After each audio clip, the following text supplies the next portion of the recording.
Welcome to the WalterFootball.com podcast. This is episode 415. We're going to review the 2023 NFL Draft now that it's in the books. Joined once again by Jacob Camenker from the Sporting News. Jacob, how are you? I'm doing great. The draft is now in the rear view, so I'm starting to come down from all that. But hey, it was a lot of fun. It was very unpredictable this year. Record-setting amount of trades in it, but still managed to nail a few picks. I got lucky in that I was updating my mock for a final time once the CJ Stroud odds dropped significantly while I was doing that, so I was able to get that pick correct. But it was a wilder draft than usual in the top 10 with all the trades and a couple surprise picks that kind of threw things off. So I think we did a pretty good job, all three of us together combined, getting as many correct picks as we could get in what was really an unpredictable year. So props to you guys for parsing through a lot of that knowledge. Yeah, as you were going through your final mock, we were trying to scramble and figure out how to restore the site. It was so stressful. But we're joined by Charlie Campbell, senior NFL draft analyst from WalterFootball.com, the best draft analyst in the world. Charlie, how are you? And how'd you enjoy the draft? It was great. I'm doing fine. Yeah, it was a great 3 days. Really entertaining, fun draft to follow. So I'm really enjoyed watching it and happy to just kind of see how it all unfolded and kind of finally have an idea of how these guys' careers could develop. So it's fun to kind of follow along with it after the fact. Yeah, definitely going to be a lot of fun to see how these guys do, and kind of looking forward, trying to rank these guys fantasy wise, at least, obviously the offensive players. So those will be up on the site soon. But for now, we're going to talk about the 2023 NFL draft, talk about the first round picks, and then we're going to go into winners and losers throughout the entire draft. Before we get to that, please hit like, subscribe, comment below, share this video, visit the link in the description for the merch store. As you can see, Charlie's wearing his free Gruden t-shirt. I'm also wearing a navy blue Walter Football, very, very in style this time of season. So definitely get on that if you want to help us out. Also, we're sponsored by Stochastic, the best DFS website out there. If you play DFS, you should get on there because they have ownership data, they have projections, they even have a free lineup generator. So if you're crunched for time, you have a couple minutes. It really takes you 2 minutes. Just make your lineup, go to DraftKings or FanDuel, whatever you want, and then enter your lineup. And someone won $50,000 doing this. Another person won $10,000 doing this. It's great. They have everything on there, all the tools. There's so many tools on there. It's just amazing. And you can get 25% off using the promo code Walter Football. This one word, Walter Football. Okay, let's get to the picks here, and I'm gonna pull up the screen so I don't forget any of the picks. So we're gonna go 1 through 4, and then 5 through 8, etc. Talk about what we thought about, which teams did well, which teams did poorly. We don't have to touch on number 1, Bryce Young to the Panthers, because we've known that for a long time. But we had a trade, unexpected. I think we did expect the team to move up, maybe not the Texans. So we had number 2 CJ Stroud, and then the Texans trade up with Arizona, giving up a first round pick, a second round pick for Will Anderson, and then number 4 the Colts took Anthony Richardson. A lot of people thought this was going to be Will Levis, but they ended up taking Richardson. So Jacob, then Charlie, what do you think about what the Texans did, and then what do you think about the Colts drafting a quarterback? Yeah, I really liked what the Texans did. I thought for sure they were passing on CJ Stroud until the last 30 minutes before the draft when it became clear they were going to take him. It was the obvious pick to take him. They needed a quarterback. Stroud has all the tools needed to find success at the next level. And, it may take him a year to develop in more of a pro-style offense, but he's got a good arm. He reads the field pretty well. His mobility is better than I think people realize because he didn't move around a ton at Ohio State because he didn't have to, but he can move. So I think he gives them a long-term answer at quarterback.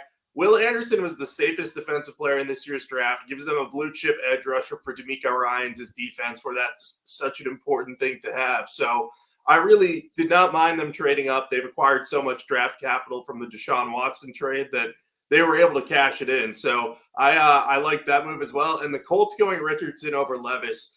This is a feather in you guys' cap because you reported throughout pretty much the entire process the Colts didn't like Levis. And yet everyone was speculating, Levis is going to be the guy. Levis is going to be the guy. But we all ended up with Richardson at that spot in our mock. And I think he's the right choice because he has the highest ceiling of the remaining quarterback prospects at that point. and Shane Steichen can develop him. So I thought that was a rock solid pick. Really, I don't take any issue with the first 4 picks in the draft. Maybe you could say, oh, the Texans gave up a lot of value to get a blue chip edge rusher, but I think that teams sometimes will do that. We saw the Saints do that with Marcus Davenport once instead of moving up for a quarterback. So I think it was an okay move for the Texans. They just need talent on their roster, and they definitely got 2 talented players with their first 2 picks. Yeah, I felt the Stroud pick was a good one by Houston. I think that all the talk of them passing on him was really foolish and misguided, and it just didn't make sense. And for their fans' perspective, I like that pick. I did not like the move for Will Anderson, though. I think giving up a first-round pick next year was a big mistake, because that pick could potentially be high in the first round, because it sounds like, I think it's their pick, the Texans pick. So that could be a high first rounder. And they were picking at 12. So if they stayed at 12, they could have had Lucas Van Ness or Will McDonald or one of these other defensive ends. That there isn't a big drop off from them to Will Anderson. In fact, Will McDonald's more of a natural pass rusher than Will Anderson is. And Will Anderson doesn't have a skill set like a Myles Garrett or one of the Bosas or one of those guys. So I thought that they paid way too much. I think if we take a look back in a few years with that pick, say if it's a high first round pick next year, and they could have had maybe like a really good defensive lineman, like say Mason Smith, would you rather have like say Mason Smith from LSU and Will McDonald or Will Anderson, 2 players versus 1? And I would definitely be inclined to go with the 2 right off the bat here. So I didn't like that move by Houston. I did like the Colts taking Richardson. I think that's a great fit for him. So much of the time when players don't pan out, it can be a team that fails the player. And I think the Colts are a great situation where they won't fail Richardson. They have a good offensive line, a good running game, young talent at receiver, and a quarterback head coach who helped develop Justin Herbert and Jalen Hurts. 2 guys with running ability. So I think he can mesh things well for Richardson and use his legs. And also, Richardson just hasn't been taught anything at the University of Florida. It's shocking to think about, but between Dan Mullen and then the new staff with Billy Napier, he really was not taught anything in terms of footwork, and that really hurt his accuracy in the short to intermediate part of the field. So I think once they get their hands on him and work with him, he's going to improve, and I think he could end up being a real boom pick for Indianapolis. Charlie, when you said he didn't learn anything at the University of Florida, I immediately thought of Emmitt Smith. I like the Richardson pick. I'm glad they didn't take Will Levis. Charlie was all over that for sure. He reported a couple weeks before the draft that the Colts didn't like Levis that much, and Richardson just seemed like the logical pick because it seemed like someone was going to trade up for Stroud or maybe the Texans take Stroud at 2. So I thought Richardson made a lot more sense than Levis, especially in that offense. I'm going to disagree with you guys. I'll be the lone man here and kind of like what the Texans did. I get the argument for sure. And right now in my 2024 NFL draft, or mock draft, I have that pick being number 5 overall. So it's definitely painful, especially in a better draft. So I understand that argument. But how I'm looking at this is if the Texans drafted Will Anderson number 2 and then traded up for CJ Stroud at number 3, no one would have an issue with that because it makes sense to trade a future first round pick for a quarterback, but they couldn't go that way because they couldn't take Will Anderson at 2 because someone else may have traded up with Arizona at number 3 for Stroud. So I think I can understand why they did it. If they have such a high evaluation on Will Anderson, then it makes sense to do it, I think. Again, you could argue that it'll cost them in the long run. We'll see. But maybe CJ Stroud's great as a rookie, and Will Anderson helps the defense a lot. And maybe Derek Stingley makes a big jump in his second year, and suddenly the Texans, I don't think they're going to make the playoffs, but maybe they go like 7-10 or something, and that pick's not in the top 10. And so the player they could get next year won't be nearly as good as Will Anderson. So that's where I stand on the pick, or the trade, but I definitely could see the argument you guys are making. All right, let's move on to 5 through 8. So we have Seattle shocking everyone, taking Devon Witherspoon over Jalen Carter. Number 6, Arizona trading up from 12 to 6 to take Paris Johnson, leaping over the Raiders, who were rumored to like Paris Johnson. So the Raiders will left Tyree Wilson at number 7, and then people who don't read the website were surprised that the Falcons took Bijan Robinson number 8. So what'd you guys like here? What'd you guys not like? Yeah, I thought that the Devon Witherspoon pick was weird. I love the player, and he'll be great in Seattle. Pete Carroll has long had a history of being able to turn cornerback prospects into solid pros, but I didn't think that cornerback was their biggest need. I thought they needed way more help on the defensive line. So I was surprised they passed on Jalen Carter or didn't try to trade down or acquire more picks if they were going to go in that direction. I know they couldn't have gotten Witherspoon in a trade down, but I just didn't see the need there. I like the Bijan Robinson pick from a fit perspective. I think he's a fantastic fit with what the Falcons like to do in terms of running the ball, and that offense should be really kind of a little bit supporting of Desmond Ridder. He won't be asked to do a ton because they'll be playing ball dominant running game and just trying to control things with their running game and defense as opposed to putting a lot on Ridder. So I like it from that standpoint, but at the same time, I don't think that pick makes them a contender. So maybe they would have been better off going in another direction. I think in terms of the Cardinals pick, I like Paris Johnson there. They needed offensive line help. They need to build around Kyler Murray. They don't have a choice because of how his contract is structured. No one is going to want to trade for him coming off of an ACL tear at any point. So they just need to build the roster and kind of soup things up around him. He liked Paris Johnson. He fills a big need. So I think that's a good marriage there. And then Tyree Wilson to the Raiders. I was a little surprised. Again, they went defensive end there because they have Max Crosby and Chandler Jones is making big money there. But you could argue that Tyree Wilson was the best player there. So I definitely don't hate that pick. But this was a little more of the like, oh, this is kind of surprising range. I think the biggest winner of this range, I'd probably say, is the Cardinals because they got kind of their guy. They could have stayed put at 3 and gotten Paris Johnson. And, you know, we might have been like, oh, that wasn't a great value, but no one really would have complained. So trading down and then back up to 6 to get him, I thought was smart. And the Lions, I thought, did well to move down once Witherspoon was off the board. And the guys they were targeting weren't there, so they picked up some extra picks. So I thought the 2 teams that own the 6th pick did the best of this little group here.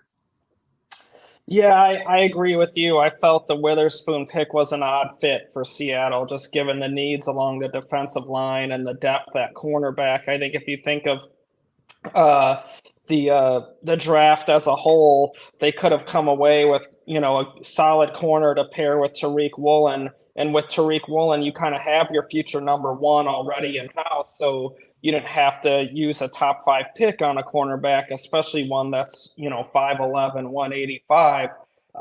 So I thought that one was a bit of a head scratcher over Jalen Carter. But I do think Seattle, maybe after years of taking chances with some character guys and working with them, I think they've kind of had maybe a shift in philosophy, because last draft and this draft, they seem to have really been more inclined to steer away from guys with bad character.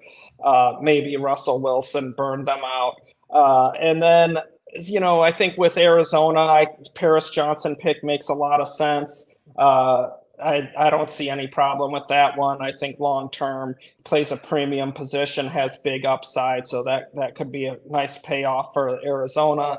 I didn't really like the Tyree Wilson pick for the Raiders, given the medical issues with him and some teams dropping him off their board late because they feel that the foot could need another procedure. He could try and play on it, and it's going to be injured quickly again. So for a team as bad as the Raiders are, with so many needs on the defensive side of the ball, I think it would have made more sense to take a player with a clean medical that can come in and play right away. You know, whether it's Jalen Carter, if they don't want him, then, you know, Christian Gonzalez would have made a lot of sense going against Pat Mahomes and Herbert. And I love the pick of Bijan Robinson to Atlanta. I think that they're just making a lot of smart picks there, taking what the draft gives them. They got, in my opinion, and I know a lot of other teams felt the same way, the best player in the draft. With him and Kyle Pitts and Drake London, you really have helped out Desmond Ridder to make that change into becoming a legit starter in the NFL. And I think they really have made things difficult on the opposition in terms of how they're going to deploy their safeties. Because if you come up to try and stuff Bijan in the ground game, well, now that opens things up for Pitts and Drake London. You play your safeties back. Bijan could kill a soft box. So I think that really was a smart pick by Atlanta to help them make some big strides here in Ritter's first season as a starter. I love seeing Bijan go to Atlanta because we had that on the website as a prop. Thanks to Charlie, and as Michael says here, thanks for the advice to bet Jahmyr Gibbs to Detroit 20-1. I got 18-1, so 21 is even better. I think Jacob, you told me that FanDuel had 60-1 if I'm not mistaken. Yeah, I got 60-1. I don't know how I pulled that off. It dropped to 20 like an hour later. I think I have great luck. I don't know what it is. That's amazing.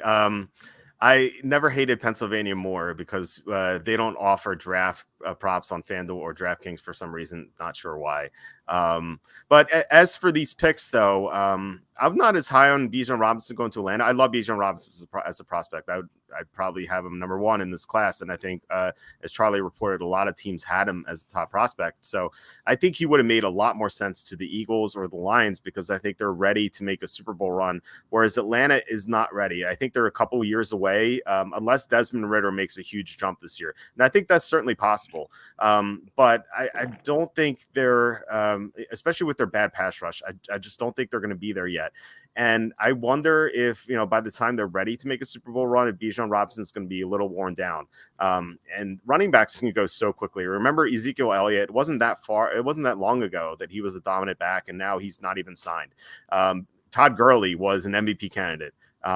He helped the Rams get to the Super Bowl, and now he's gone. It's shocking how quickly these running backs come and go. And so I think that when a team is building like this, I think running back is the last thing they should get. So as much as I love Bijan as a prospect, and I agree, Charlie, I mean, like what you said, he's going to make their offense so much better. I just think their defense is just so bad, and I don't like their blocking either. I just don't think they're ready. I think they can win the division, but they're just going to lose right away in the playoffs. So I think Atlanta should have gone in a different direction. If they were better, then I would have loved the pick, but I just don't think they're there yet. As for the other picks, Seattle, I didn't like what they did either. They had such great leverage with their great drafting of cornerbacks in the mid and late rounds. I don't know why they would ruin that leverage. It's like such a big advantage that they had over teams where they could just get a guy in like the 4th, 5th round and have him be a good starter for them. It's just something they do all the time. So it's like seems so unnecessary for them to take a cornerback in the first round. I didn't like that. But I agree with you guys on Paris Johnson for sure. As Jacob, you said it, like if Arizona took Johnson at 3, no one would have complained about it. It would have been like, okay, decent pick. They should have traded down, but if they couldn't trade down, that's who they should have gotten. They moved down from 3 to 12 and then up to 6. So they got a first round pick. They were able to net that first round pick. Is an amazing draft for Arizona, I thought. And then I agree with you guys on Tyree Wilson, especially with what Charlie said about his medicals. I don't know. Maybe the Raiders are fine with it. Obviously, if they took him at 7, but given that so many other teams flunked him medically, it's kind of a big risk to take him at 7. I thought there was a good chance he'd fall out of the top 10. But we'll see. We'll see what happens. Maybe he will be able to stay healthy, but it's a pretty risky pick. Let's go through 9 through 12. Charlie Campbell reported this. Jalen Carter, the Eagles had a lot of interest in him, but weren't going to go in the top 5. But if he fell below 5, the Eagles are going to trade up for him, and that's exactly what they did. Surprise, surprise, Charlie got something else right. So the Eagles got Jalen Carter at number 9. The Bears moved down 1 spot and got Darnell Wright, number 10. Another offensive lineman went number 11, Peter Skoronski to the Titans, and then Jahmyr Gibbs. Again, if you don't read WalterFootball.com, you're shocked by this. No one was if they read the site, as that commenter pointed out. Jahmyr Gibbs to the Lions at 12. So what do you guys like and hate in this group? Yeah, I actually kind of liked all the picks in here. I think the Eagles getting Jalen Carter feels like a steal. He was once going to be the number 1 pick in the draft. Character concerns may have dropped him a bit, but when you look at the tape, he's a great defensive lineman. He's going to be reunited with so many of his Georgia teammates, and the Eagles have been so good about taking in these character concerned players and them not having issues. So I think that strong locker room culture is going to help them here. And then I think you look at the other picks. The Bears needed a right tackle help. They got a plug and play one in Darnell Wright. They got him by trading down. They probably would have taken him at 9 if they couldn't move down. So nice little value there. Peter Skoronski to the Titans is one of my favorite fits in this draft. The Titans needed so much help on that offensive line. They've lost a ton of players up there, but I think that he's really going to he's going to be a great fill-in, whether he plays at left tackle, right tackle, or inside a guard. He can play anywhere up front. The Titans can figure it out later with him, and that's just a core piece for their offense moving forward. Jahmyr Gibbs, I know the positional value folks will not be happy with this, and he made my cut in the worst value picks in terms of like positional value and where they were on consensus big boards. But Charlie, you've reported repeatedly that Gibbs was one of the best players in this draft on a lot of teams' boards. So he was going to go top 20 always, it seemed like. And I think that the Lions is 12 a little early for him, maybe a bit, but in terms of talent, he's going to be a huge upgrade to that offense. He has Alvin Kamara-like ability. So I don't mind the Lions taking a chance on him at this point. And, another team could have swooped in for him. So it may be not the greatest value pick on paper, but I think a year from now, we're going to be looking back on this and saying, oh, wow, yeah, that wasn't as crazy a pick as everyone thought it was. Yeah, for the most part, I like this group of picks. I think the Eagles are a good fit for Jalen Carter just in terms of what they have in place with guys like Nakobe Dean, who is one of the leaders at Georgia before and can help Carter from a character perspective. That's the only real risk with him, is just that the character will prevent him from living up to his potential. I like the Darnell Wright pick for the Bears, gives them a plug and play improvement on their offensive line. Same thing with Skoronski to Tennessee. I love the Jahmyr Gibbs pick for the Lions. I think that they definitely had a great draft moving back and getting him. He's one of the most electric and dynamic players in the draft. A lot of teams had him graded as elite, with only a few players with an elite grade in the draft. So moving back and getting him where he can be Alvin Kamara or Jamal Charles type playmaker in their offense, I think is a great fit. So definitely, I think that was a superb selection by the Lions. I totally agree with you guys. Although Mathiasen is not our resident Viking fan, Gibbs horrible pick, non-value position for a team nowhere near a Super Bowl run. We will completely disagree with that. I love the Lions to make a run to the Super Bowl this year. I bet them at 33-1, and I think Gibbs could be that missing piece that they needed on offense. Someone that DeAndre Swift, or something that DeAndre Swift should have been, but Swift hasn't been able to stay healthy. And then the Eagles traded for him after this pick. It made a lot of sense. So yeah, I mean, Gibbs is like Charlie compared him to like an Alvin Kamara or Jamal Charles type of player, and that's going to make the Lions even more explosive. And their offensive line is one of the best in the NFL. Gibbs is going to have so many running lanes. If he can stay healthy, he's going to have a chance to be one of the top rushing leaders in the NFL this year. It's kind of insane what that projection is. And I think that as good as Bijan Robinson is, I wouldn't fault anyone for taking Gibbs number one among the rookies in their fantasy drafts. But as for the other picks, totally agree with what you guys said. Jalen Carter, arguably the best defensive player in this class, maybe even overall as far as talent is concerned. And yeah, I mean, the points you guys made about the other Georgia players being on this team is going to help them a lot. And with Bijan Robinson off the board, there was no other player available at 9/10 who would be able to help the Eagles more to win the Super Bowl more this year than Jalen Carter. Like they're in it right now. They're paying their cornerbacks a lot of money. They just paid Jalen Hurts, so that cap hit is going to keep going up. Like their Super Bowl window is now and then maybe next year too.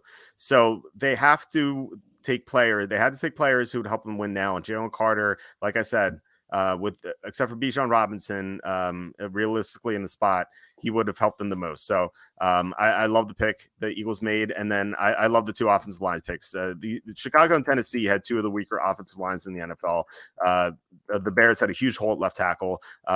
And then the Titans had holes everywhere. They lost their entire left side of their offensive line. So they really needed a blocker. Peter Skoronski can play anywhere, even center if they need it, but I assume he's going to play guard for them. So I love that. I love that pick. All right, next 4. We have the Packers taking Lucas Van Ness.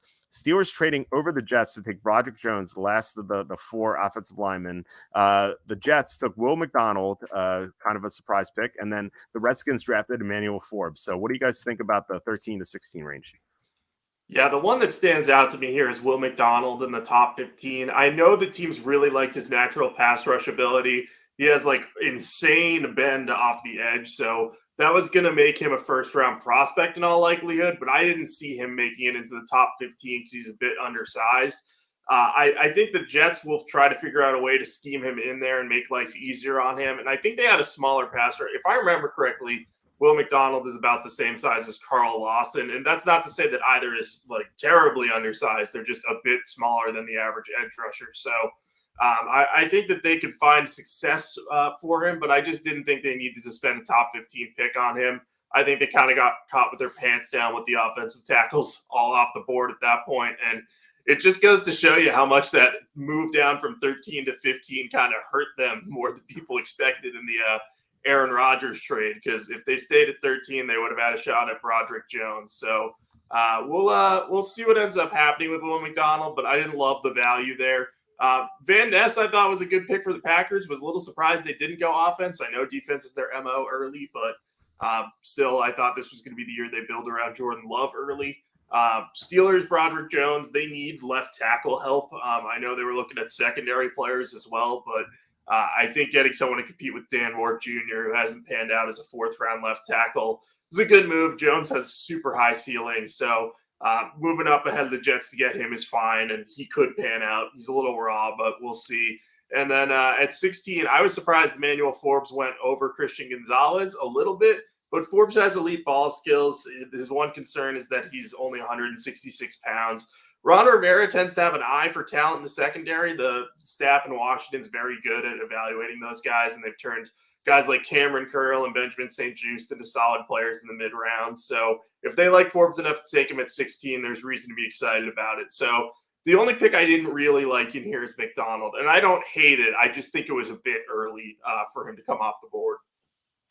Yeah, I mean, these picks were okay. Nothing that really jumped out to me as particularly bad or good. I think Green Bay, I didn't really care for the Van Ness pick as much because they've just spent so many picks on the defense, and they have so many resources there with 2 guys in the front 7 last year, and Wyatt and Walker, and then they had you had a good edge guys and Rashawn Gary and Preston Smith. You got Kenny Clark on the inside. And aside from Jordan Love, they haven't taken a first-round player on offense since 2011 with Derek Sherrod. So I think that they're just overloading resources on the defense that could come back to bite them. And Van Ness is a nice player. He's kind of a like but don't love. He has issues getting off blocks, and I think that they could have done better with that and could have helped their quarterback more with one of the receivers or Dalton Kincaid. I'm fine with Jones to the Steelers. Makes sense. The Jets were going to take Jahmyr Gibbs with the offensive lineman gone, but the Lions jumped him there or moved down, snuck him out from under them there. And Will McDonald, I'm fine with because I had him going to the Packers for a long time in mocks. It's just the natural pass rush ability in a passing-driven league, I think, will prove to be valuable. And I think he'll get bigger and stronger in a pro strength and conditioning program. So I think the Jets have been kind of itching to move on from Carl Lawson for a little bit now. And I think Will McDonald kind of gives them a quarterback hunter where they could, even if Lawson stays for a year, they can platoon these guys and then end up moving on. And Forbes I liked for Washington. I think Rivera and Marty Herney in Carolina, they know what they're doing with cornerbacks this size, with like Dante Jackson as an example, a guy who's smaller, fast, has some ball skills, has managed to stay healthy in the NFL. So I was fine with that pick for Washington. And we had reported during the week that Forbes was rising, and Gonzalez had a lot of detractors with teams just because of a lack of toughness. And we'll get into that here in this next group. Charlie, quick follow up question. When you said the Jets are going to take Jahmyr Gibbs with the offensive line gone, does that include Broderick Jones?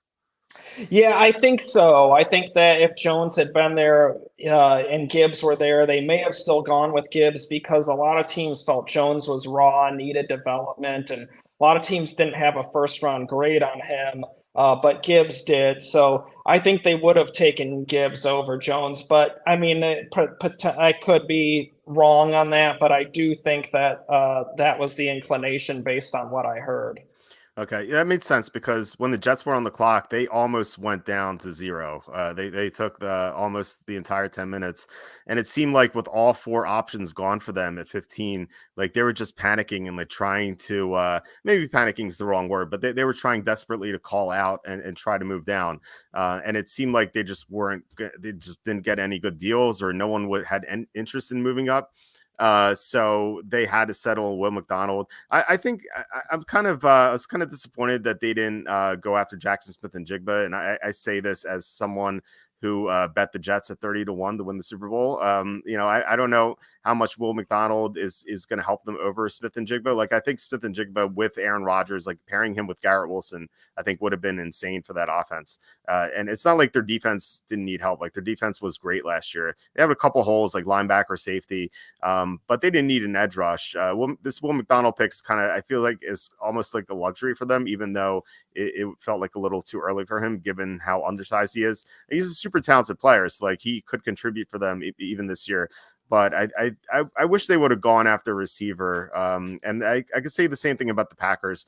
I think Lucas Van Ness makes sense in this range, although the Bengals they kind of seemed convinced that he was going to fall to 28, which I thought was a little crazy, but it just goes to show that I guess they thought he went a little too early at least. And I think the Packers should have gone after a receiver or even a tight end, because there's no Aaron Rodgers anymore. There's no one around who's going to turn these mediocre receivers into great receivers or bad receivers into mediocre receivers. That's what Aaron Rodgers did his entire career in Green Bay. Now they have Jordan Love, and who knows, maybe Jordan Love is going to be a great quarterback, but I have my doubts that he's going to be as good as Aaron Rodgers. So I thought that was a mistake. I think Love needed help.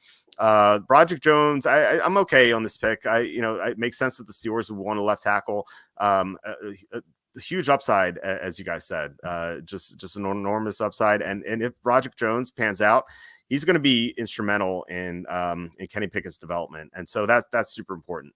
The one complaint you would have is kind of nullified, because I like Joey Porter Jr. a lot, and I had him mocked to the Steelers, but they got him atop the second round. So you can't really complain about anything with the Steelers.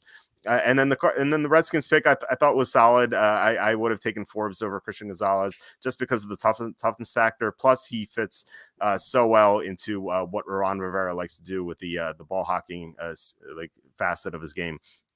All right, so as Charlie said, we're going to get into Christian Gonzalez. He went 17 to the Patriots. Number 18, Jack Campbell to the Lions. Number 19, Buccaneers took Kalijah Kancey. And then 20, as I said, Jackson Smith and Jigba. I thought he should have gone earlier. He goes 20 to Seattle. So what do you guys think about this group? Yeah, I'm going to focus on the 17 and 20 picks here. I think Christian Gonzalez to the Patriots is an awesome fit. Bill Belichick has been excellent at developing cornerbacks and defensive backs in general during his coaching career. And Gonzalez has so much athletic potential. He has great size. As you mentioned, there were some toughness concerns and some physicality concerns. But I think Belichick's going to be able to kind of coach him up and say, hey, you got to play a little harder in order to find success at this next level. So I like his fit with the Patriots. They needed another tall cornerback, too. They have a lot of really short guys. They have a bunch of guys who have the last name Jones that are under 6 feet tall. There are like 3 of them that all played pretty well at cornerback. They needed another outside starter that could potentially be a number 1 guy and match up with the bigger dudes. And I think Gonzalez gives them that. The fact that they traded down and got him is just excellent value, because Gonzalez could have gone in the top 10 picks. And I don't think anyone would have complained, even with some teams giving him that toughness detractor. I think for the Seahawks, getting Jackson Smith and Jigba is a massive, massive move. They've lacked a number 3 receiver in that offense for really as long as I can remember at this point. It used to be Doug Baldwin was their top guy. Then Tyler Lockett came along and joined him. And then Baldwin got phased out and DK Metcalf came through. But they've cycled through a bunch of guys as number 3 receivers. Smith and Jigba is going to give them that guy who can be a great slot weapon in this offense with Metcalf and Lockett on the outside. He'll eventually take over full-time for Lockett as he kind of ages out of the NFL. But now you have 3 really dynamic receiving weapons, and I just love that Smith and Jigba is going to be able to play the slot and do an excellent job just route running and using his speed to kind of open things up more for Metcalf and Lockett on the outside. So I think that was a huge move to build around Geno Smith. I'm glad they ended up taking a receiver there. And the fact that Smith and Jigba was there and that was their guy, that ended up being their guy, I think that was just such a perfect fit. So I really like those two. A little more lukewarm on Jack Campbell and Kalijah Cansey. I like them as players a lot. I thought it was maybe just a tad early for both of them, but I don't have many strong opinions on them. I think I'm in the B range on both of them, and they'll be good players for their teams. But I welcome your thoughts on that. I'd like to hear what you guys think of Campbell and Cansey. So I'll take them in reverse order. I think Smith and Jigba is a fine pick for Seattle. Gives them an immediate slot receiver that can step in and play and do some damage. I think, as Walt hit on, he could have gone a lot earlier, and I think the only reason why he was here was because he missed most of last season with the hamstring injury. If he had played and been healthy and repeated what he did in 2021, he would have been long gone before pick 20. 19, I was fine with the Cansey pick to Tampa Bay. Gives them a 3 technique interior rusher. They could have used a right tackle like Anton Harrison, but an interior pass rusher is hard to find. That is a tough commodity to find guys that can do that. So Cansey does have some rare ability there, so I can understand why Tampa Bay decided to go that route. I love the Jack Campbell pick for the Lions. Really underrated player. I knew teams in the 20s that had him in the running for their pick, like the Giants. I knew other teams that were picking early in the second round that were looking to potentially trade up into the 20s to get him. And I know some sources who said he does stuff that reminded them of Luke Kuechly. Guys who were with Carolina in the past told me that. So I think that's going to be a really great pick for Detroit. Just 7-8 year starter, a guy who's going to get 120 plus tackles a year, really improve their run defense, and he's good in coverage in the middle of the field. And then Christian Gonzalez, I feel this is kind of a complicated pick because on one hand, I like, as Jacob said, you move down and you get a corner with a number 1 skill set. That's awesome. He's big, fast, athletic. But the toughness factor really hurt him around the league, and teams not, liking the fact that he does not like to tackle, gets pushed around by big receivers, just kind of takes it, does not show much fight to him. And I could see that being a real problem with Bill Belichick, who's soured on early round picks in the past pretty quickly. So I'll just show you that. Sorry for that noise earlier, but this is a concept that John Gruden taught me, a good friend of mine. This is called crack and replace, okay? So right here, all right, trying to sit. Okay, so you see this is the, right there, that circle, that's the wide receiver. He's going up to block the safety, okay? Every team runs this in the game because the biggest plays in the NFL come along the sideline typically. So you're trying to get the running back on the sideline. So now if this receiver hits that block up there, now you have a one-on-one, running back versus cornerback. That's called crack and replace. So watching Gonzalez, I'll hold it up here. There we go. He does not like to crack and replace. Emmanuel Forbes, he will try at least give you a real good effort to make that tackle, even though he's only 166 pounds. Devin Witherspoon will put his life on the line to make that tackle. He will throw his body around with no regard for his health, and that's why teams love his physical style of play. The crack and replace issue, that was a big problem for Christian Gonzalez on film. And you can't play the run with just 10 guys. They're going to find you. They're going to seek you out and try and get you one-on-one. And, a big back like Derrick Henry, stiff arm him into the ground, and he's gone for a big play. So that was a big issue for me, from hearing that with teams and then watching it, seeing it in the Georgia tape last year, receivers pushing Gonzalez around, him not showing really the desire to fight back at all. I think that it's risky having him with Bill Belichick, because I wonder how much of that, if Gonzalez doesn't really change that and really get more aggressive, will Belichick tolerate it? Will he get sick of it? He's dumped early round picks quickly in past years as well. So that's my kind of consternation with that pick. I have mixed feelings on it. So, really time will tell. I kind of feel boom or bust there for New England. I think it's a good way to put that. And I kind of regret my A+ grade now after that presentation. It took me a while to get Charlie solo on the screen, but we ended up getting there. So happy about that. I mean, for sure, Gonzalez's lack of toughness is what dropped him. And, so it was still a little shocking to see him fall at 17. I thought he'd go like early teens or something like that. But yeah, I mean, if there's one coach I trust to maybe turn him around, is Bill Belichick. But then on the other hand, Charlie, what you said is right about Belichick. He does sour on people very quickly.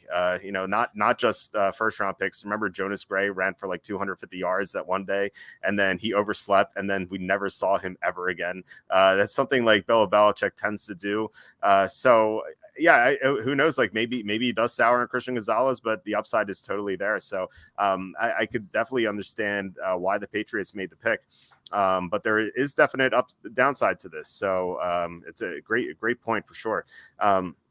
Jack Campbell, I like the pick as a Lions better. I like this pick. My only like negative to say about this is like I wish the Lions would have traded down like 3, 4, 5 spots, like definitely not into the mid-20s, because as you said, there are some teams that had interest in Campbell, like the Giants, like stuff like that. But I thought that maybe one of the teams in the early 20s wanted to move up for a receiver, so I thought maybe the Lions could go to 22 or something and then get Campbell. Like that's the only negative I have to say about this pick, because I love Jack Campbell as a prospect, and Detroit's linebacking core is like the only hole on the roster, I thought. And if Campbell plays well as we think he will, they definitely shored that up. So I was definitely a fan of that, at least.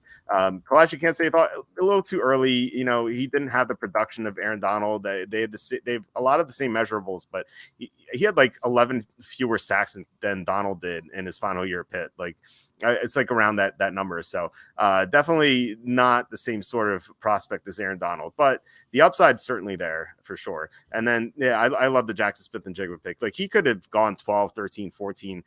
No one would have complained about that. So I thought that was really good value for Seattle. So I like that, unlike Seattle's first pick.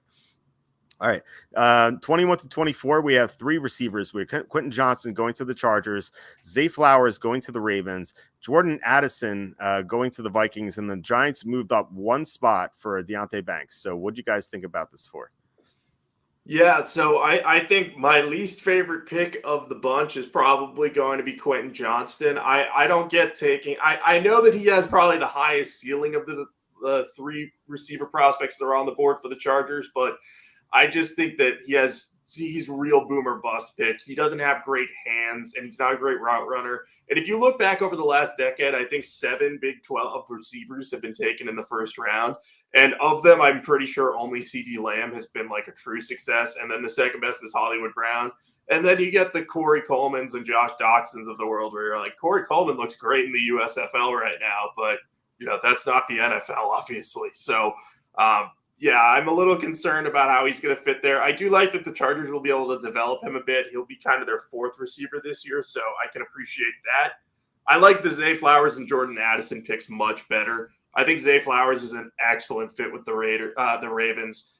He is exactly what they look for in a receiver. He is amazing at making catches for a guy who's only 5'9". He has really good personality that'll fit in there. I think you could say the same about Jordan Addison. Again, he's on the smaller side. He's bigger than Flowers, but he's going to be a perfect number 2 combo to Justin Jefferson. He's a good route runner with great hands. So I really like those 2 fits there. And Deonte Banks, I thought could have gone higher than 24. I think he was pushed down a bit by the run on tackles, the run on receivers, and Christian Gonzalez falling a little further than people expected.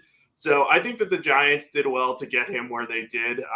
It wasn't the biggest need that they filled there, but I think his athletic upside is worth a shot at 24. Again, Giants weren't the team I thought was going to end up with him, but I think they were probably bummed that they missed out on all the receivers and Jack Campbell, as you mentioned, Charlie. But yeah, I don't hate any picks in there, but of those, Quentin Johnston is probably the one that I'm like the most worried about, but it's not the worst situation for him, so that's good news.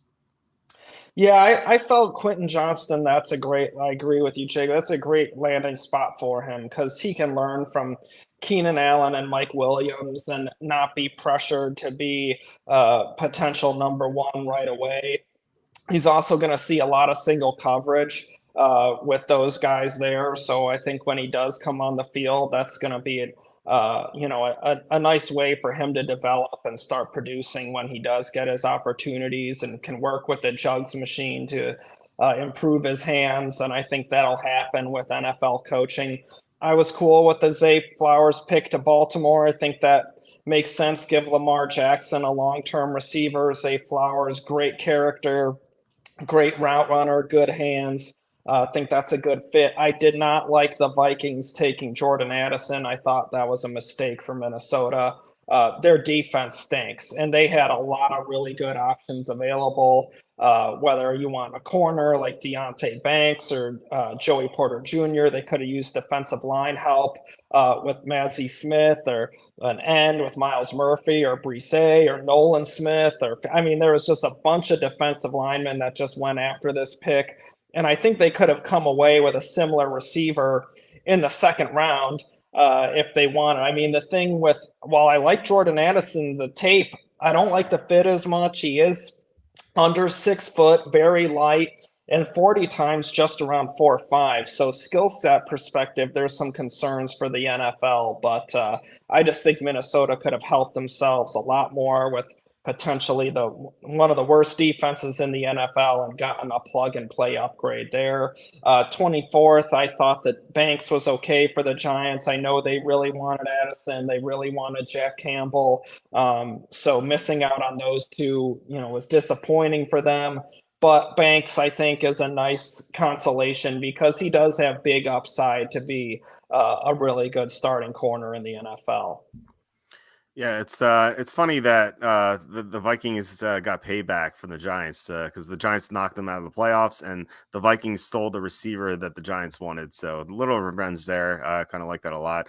I'm more in favor of this Jordan Addison pick, and I definitely get the defensive concerns. Like Minnesota has huge defensive problems. The issue though is that receiver. Like if Justin Jefferson gets hurt this year, their number 1 receiver, if they didn't draft Jordan Addison, would have been KJ Osborne, which is like kind of terrifying. So I think it makes sense. Adam Thielen's gone. Maybe a cornerback would have been better here. Joey Porter Jr. You could definitely argue may have been the better pick, but I like Addison quite a bit. So I was not upset by that pick. I like Zay Flowers more though. Lamar Jackson really needed a number 1 receiver. They signed Odell Beckham, but he's coming off a torn ACL, and who knows how effective he's going to be now that he's 31. And then the Chargers, Quentin Johnston, he could be the number 1 receiver this year because Keenan Allen and Mike Williams can never be healthy. But yeah, he's learning from those guys, like you said, is definitely going to be crucial for him. So maybe not ready right away to be a number 1 receiver, but I feel like by like week 9, he's going to be the number 1 receiver. Like it's going to be him and Josh Palmer starting out wide because the Chargers can never stay healthy. Did not like this Deonte Banks pick for a couple of reasons. One is that the Giants, I felt like they didn't need to trade up 1 spot. I know it's not going to kill them. They didn't give up much, but I was kind of like confused. I don't know why they moved up 1 spot for this. And second, like it seems like the Giants are trying to win right now. That they franchise Barkley, they just re-signed Daniel Jones, so his cap hit is going to go up exponentially. So it's kind of hard to, it's kind of like weird to say, but the Giants Super Bowl window is kind of like right now because Jones is going to get super expensive. It's going to be tough to have a complete roster. And Deontay Banks, while he definitely has a ton of upside, I don't think he's ready to play yet this year.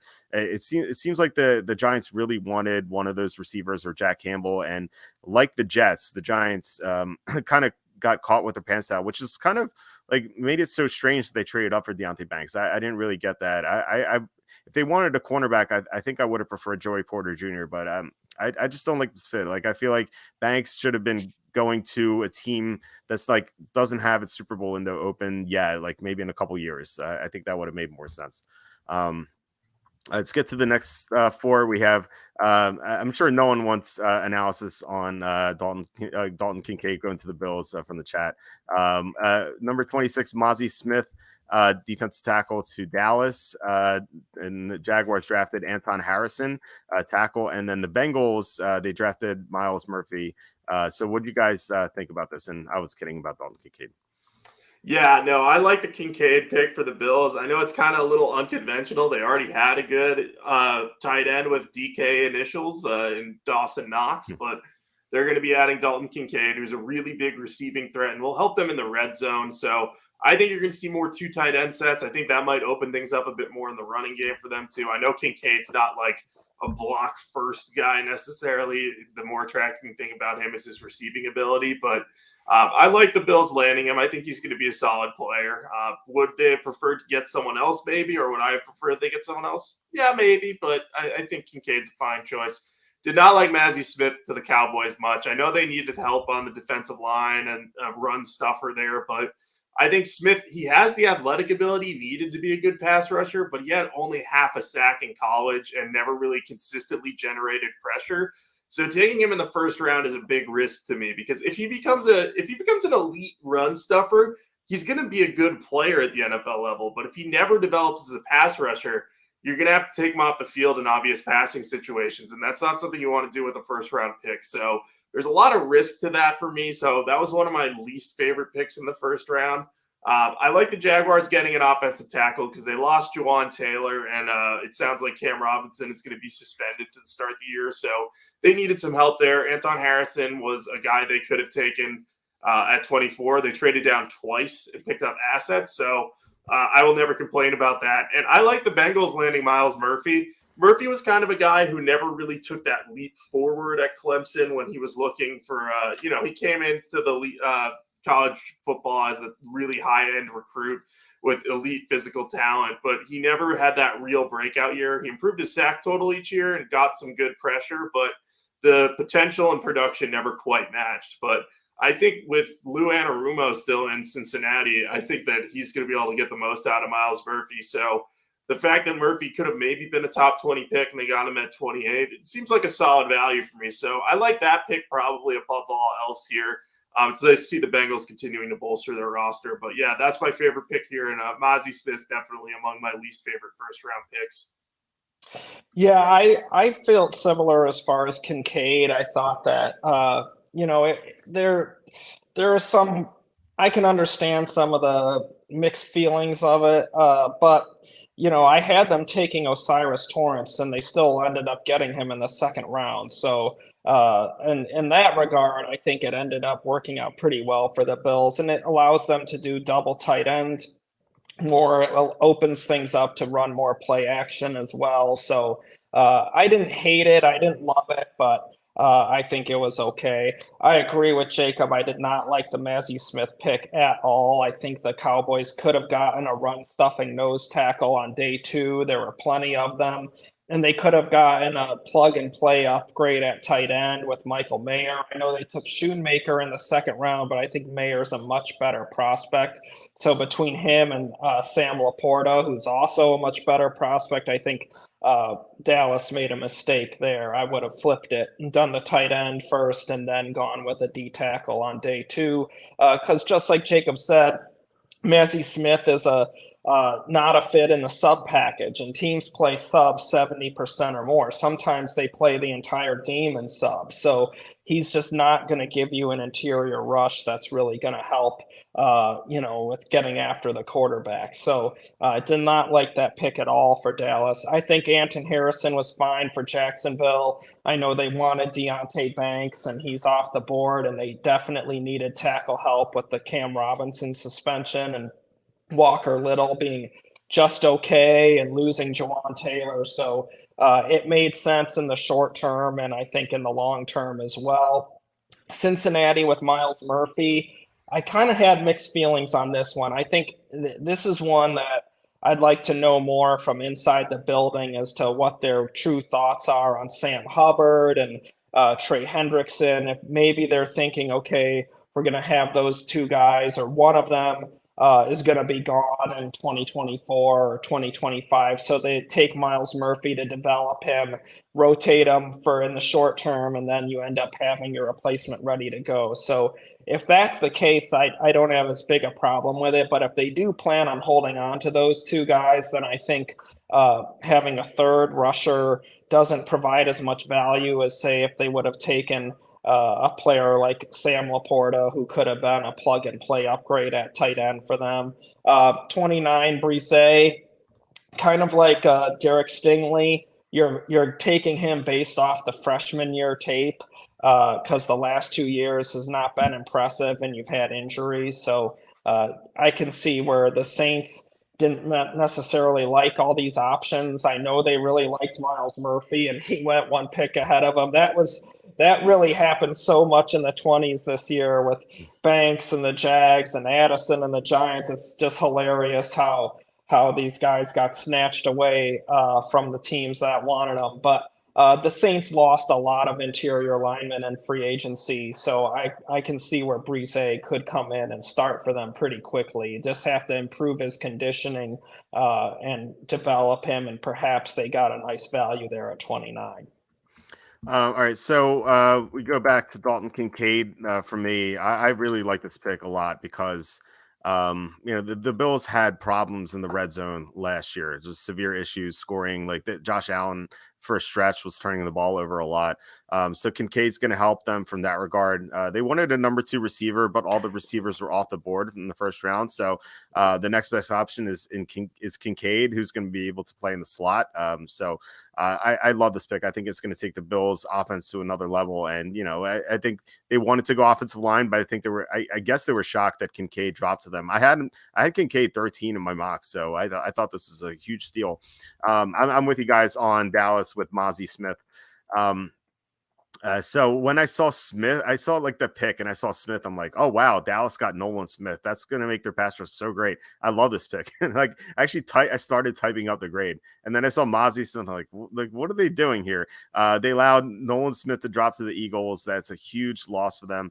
And you might wonder, like, why would Dallas with this great pass rush want Nolan Smith? Well, DeMarcus Lawrence is 31. He could decline at any moment. So they need a pass rusher for the future. Mozzie Smith is someone like Charlie said, you can get day 2, like a run stuffing defensive tackle. That would have been great in 1995 and every team ran the ball like a lot and every team had a great running back. Like now you have to stop the pass. So I'm not sure where this Mozzie Smith pick came from. I think Jerry Jones had like flashbacks or something. I like this Anton Harrison pick because as Jacob pointed out, Cam Robinson suspension, possibly Jawan Taylor gone. So they could be without their top 2 tackles to start the year. So they really need to go tackle. Miles Murphy. So as I said before, the Bengals really wanted Lucas Van Ness or Emmanuel Forbes. So the defensive end issue with them is that you have Hendrickson is going to be in his contract year after, like the year after this one, and he's going to be 30. I think he's going to be 30 when he hits free agency again. So this is kind of them like building for the future and developing a pass rusher. And besides, like you can never have too many guys to rush the passer when you're trying to beat Patrick Mahomes and Josh Allen primarily in the playoffs. And now Aaron Rodgers too. Like you need as many like pass rushers as possible to have like a great rotation going. So Miles Murphy has high upside, so maybe the Bengals can develop him, and they have a great defensive coordinator. So I definitely like that pick for sure. Going 29-31, you have the Saints drafting Brian Bresee, Nolan Smith to the Eagles, which is absolutely shocking. And then the Chiefs rounding out the first round with Felix Anudike-Uzomah. So what do you guys think about this trio? Yeah, I didn't hate any of them. I think my thoughts on Bresee echo yours, Charlie. I think he's a high character guy, and I think he had a lot going on off the field with his sister being sick and dying, and so he was pretty distracted. He had that. He had injuries. He had illnesses too for himself. So I think he might be able to get back to the form he showed his freshman year. So I think that's why the Saints are taking him. So I like him as a prospect, but I get that the value's not the greatest. Nolan Smith was hilarious. I had him at 10 to the Eagles, and he got to them at 30, which is just insane to me. I get that he's undersized, and he had some issues in college with injuries, and he wasn't the most productive guy in terms of sacks, but the athleticism is there, and it seems like his character is so high. And I think the Eagles know that, and I think the Eagles just see, hey, this guy has sky-high potential with that athletic ability. So I love that pick.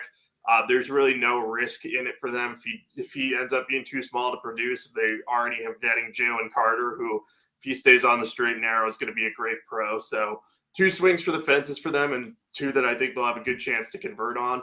And then the Felix Anudike-Uzomah pick, I'll be honest, I watched Kansas State a couple times last year, so I'm not super familiar with this skill set. But look, Andy Reid loves addressing the trenches. This guy was born and raised in Kansas City, went to Kansas State, and now is drafted by Kansas City at the draft that was in Kansas City.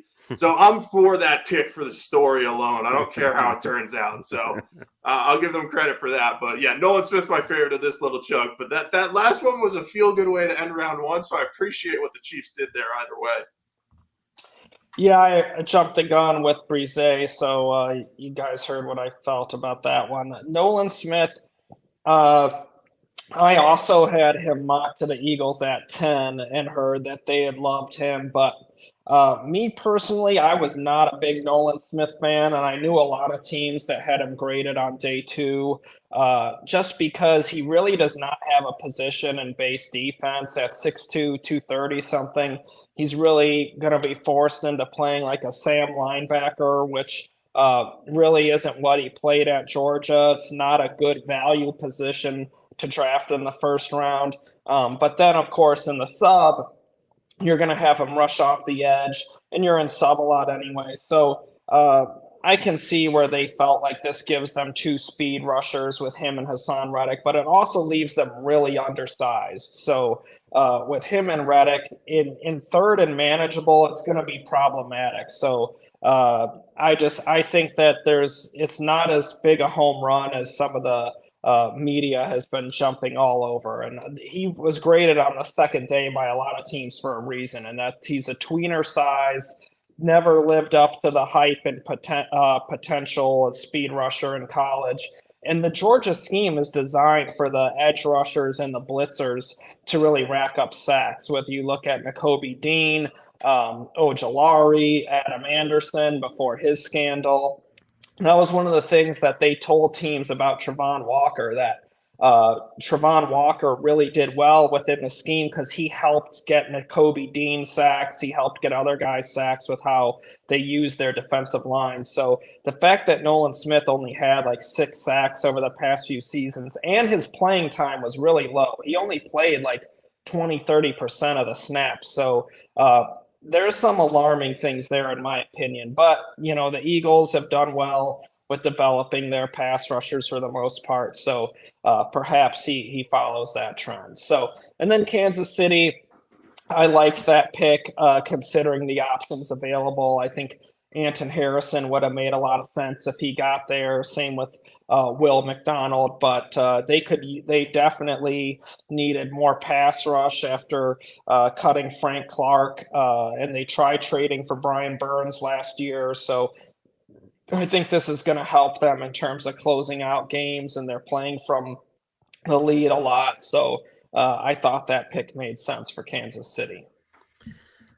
With Bersay, if he were healthy, I would like it more. He has some injury issues, some glaring ones, so that's why I graded it as a C. Just I get the need for it though. They lost David Onyemata for sure, so like yeah, defense tackle makes sense, and he has high upside, but there is a low floor here, so I wasn't crazy about the pick.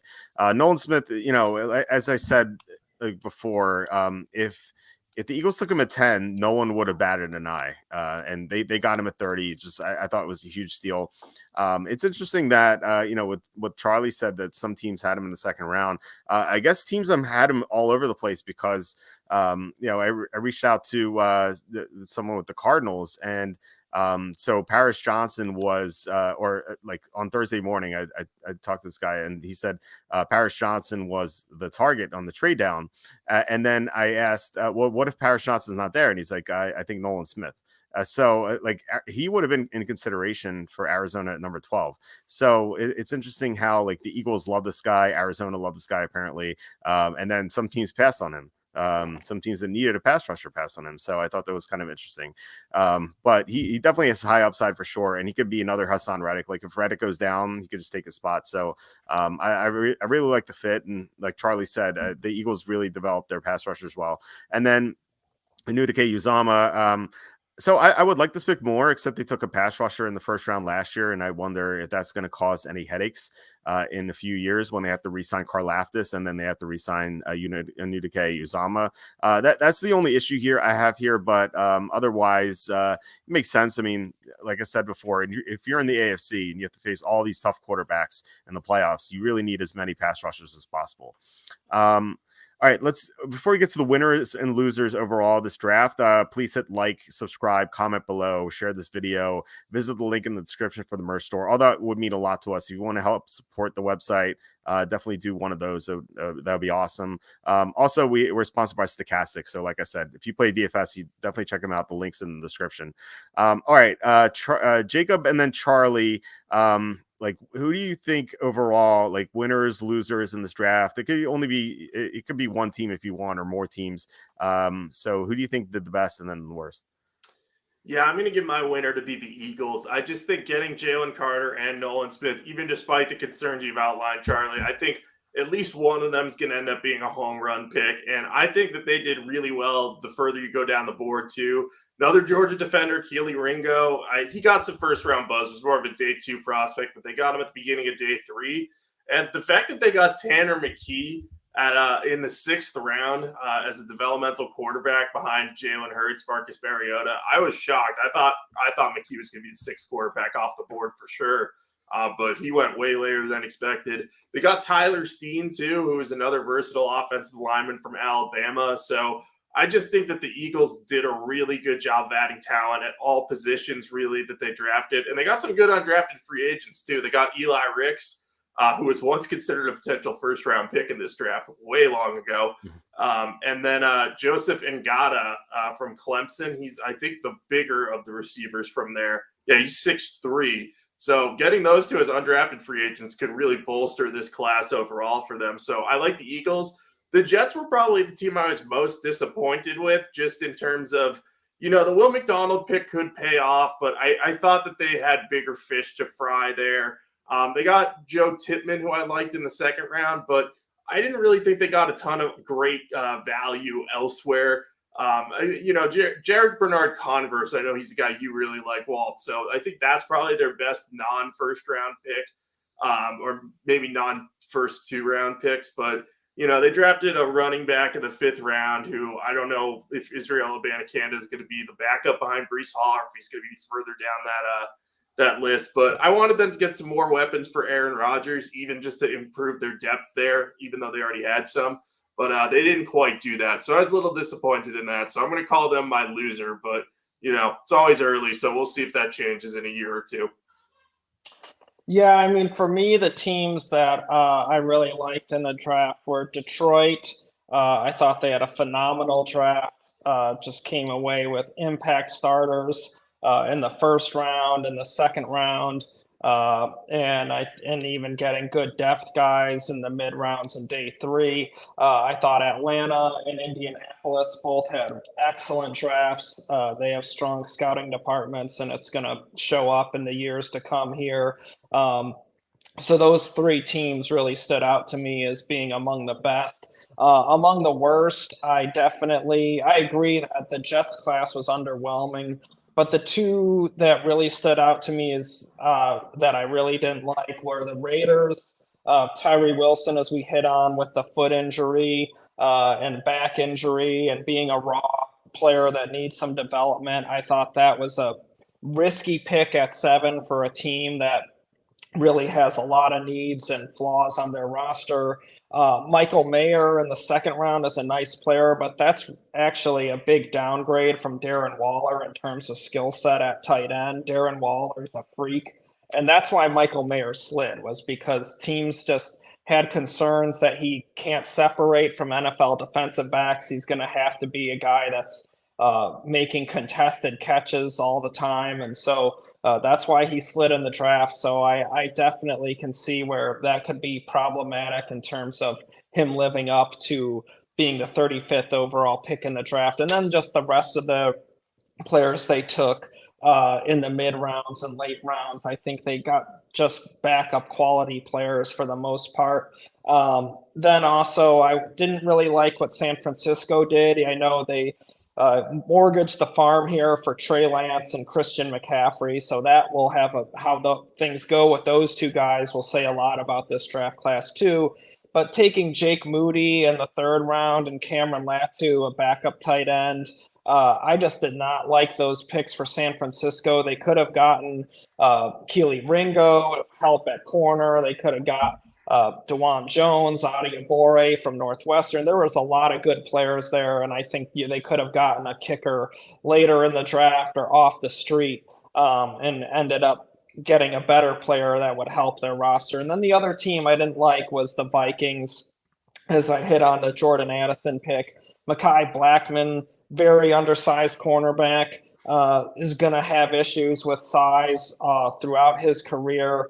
Then the rest of the picks on day 3, I think were a little bit better, but still backup quality players, and Jacqueline Roy and Jaron Hall and Dwayne McBride. And then when you factor in TJ Hawkinson of the 2nd round, this was a great tight end draft. So they could have just held on to that pick, gotten a really good starting tight end for way cheaper. And Hawkinson wants to be paid like George Kittle or Travis Kelce, and he's not that caliber of players. His blocking was a little bit better last year, but his blocking has been a huge disappointment from what he was at Iowa. So overall, I think the Vikings this could easily end up being a regrettable draft year in 2023. I'm going to agree with you guys on the Eagles as being one of the winners. Don't need to rehash that, but I thought they had an outstanding draft. The other team in Pennsylvania, the Steelers. Now, Broderick Jones, maybe not the best pick, but it's still like he could be instrumental in Kenny Pickett's development. But then they got Joey Porter Jr. atop the 2nd round, way later than I thought, like people thought he would go. And then Darnell Washington in the 3rd round. I know he fell because of injury concerns, and people had him in the 1st round of their mock drafts, like toward the end. That would have been way too early. Even the 2nd round, maybe a little too early, given that he had those medical problems. But if you're talking late 3rd round, like that's a great time to swing for the fences. So I thought the Steelers did well there. Arizona trading down and getting their man, even at 6th, getting a 1st round pick next year, potential top 10 pick. I thought that was great. I thought the Cardinals did extremely well. As for the losers, I say Dallas for sure. Not only with Mozzie Smith, but then Schoonmaker in the 2nd round. I thought that was a little too early for him. I know there was a run of tight ends, but still, like they could have gone. They could have gone Michael Mayer in the 1st round and then gotten someone better in the 2nd round. So I thought Dallas didn't do very well. The couple of Florida teams as well, Jacksonville. So I did like the 1st round pick with Anton Harrison, but they really need to address their defense. And they didn't do that on day 2. They drafted a tight end, even though they had Evan Ingram. And then they drafted a running back, even though they had Travis Etienne and Dearness Johnson. So I don't know what Jacksonville was thinking. They just really had to address the defense. They didn't do that. And then the Dolphins, speaking of teams that didn't address what they needed to, they took Devon Achane. I like Achane, but they seem set at running back already. Like, not a great running back rotation with Raheem Mostert and Jeff Wilson Jr. Like, yeah, okay, if you can find a great upgrade, for sure, definitely. But this team had offensive line issues, like severe offensive line issues. They have to protect Tua Tagovailoa. And I know they made a couple of nice signings last offseason, but they still had holes on the offensive line. Tua hasn't played a full season yet this year. And it would be shocking if he did that again, given that they have some holes on their blocking unit. So I thought Miami needed to go offensive line, and definitely not running back. So those are my winners and losers. But yeah, thanks for everyone for tuning in. It was great talking draft with you guys. So Jacob and Charlie, do you have anything to plug? Yeah, you can follow me on Twitter at Jacob Camenker. I will tweet some of my post-draft related NFL thoughts as they come in. And over at sportingnews.com, I got a breakdown of some of the best and worst value picks. I think I did 14 worst value picks and 17 best value picks because I have to do massive numbers. And you'll notice there are going to be players on the worst value picks that I like, but I'm breaking down where they were on the like consensus big boards of everyone that we are aware of versus where they went. So, there's going to be a lot of guys on there that I'm like, this guy is a great player. So why is he a bad value? Because this, but it doesn't matter. So enjoy that. It's just an exercise in seeing like, hey, this is what we thought were bad values, and we'll see what ends up happening there. But yeah, if you follow me on Twitter, you can see all my work there, and hopefully get grinding on some of that future draft stuff and finding some of those nice Super Bowl underdog bets at this point. This is the fun point in the offseason where we're through everything and now can look and really start prognosticating what next year is going to look like. Yep, and I will have a lot of stuff coming up here. Of course, we're doing draft review stuff right now with day one winners, each day winners and losers. And then, of course, we're going to have our Why the Slide and Why Undrafted series, where I reach out to team sources and find out why certain guys slid or why certain guys went completely undrafted. So that's always fun because after the fact, they can be a little more candid about some things than beforehand. So it's really fun to kind of see what really happened behind the scenes with some of these players. So those will be going up. Check back. You can also email me requests. And I might not be able to get to every request, but I'll definitely respond to your email and try and tell you what I think if I can't get some sourced information on it. I love the Why the Slide series, Why Undrafted. It's so much fun to read why these guys fell. And I know a lot of people look forward to that as well. We get requests all the time for those players. So if you have any requests, send them our way. We'll try to get to them. We're at walterfootball.com. We have tons of draft content coming up, even for 2024. Fantasy rankings, as I said, they're going to be up soon. We're going to have a combo mock, putting the 2022 and 2023 prospects together in one mock and see how they would have gone. I kind of lean on Charlie's positional reviews for that, kind of like those rankings compared to one another. That's very, very helpful. So I'm almost on that. So that'll be up later in the week. So yeah, we're going to have a ton of content later in the summer season previews. So I look forward to that as well. As for this show, we're probably going to take off next week, almost certainly take off next week. Instead, I'm going to have an After Dark show on Tuesday nights. So we're going to have After Dark Monday through Thursday next week. And then the following week, I think we'll probably be back and we'll talk about updated Super Bowl odds and whatnot, and get into the 2023 season. So I'm looking forward to that. Guys, thanks so much again for joining me, and thanks everyone for listening and commenting. It's really awesome. Loved recapping the draft, and I'll talk to you later. All right, sounds good. Talk to you guys later. Take care. Bye.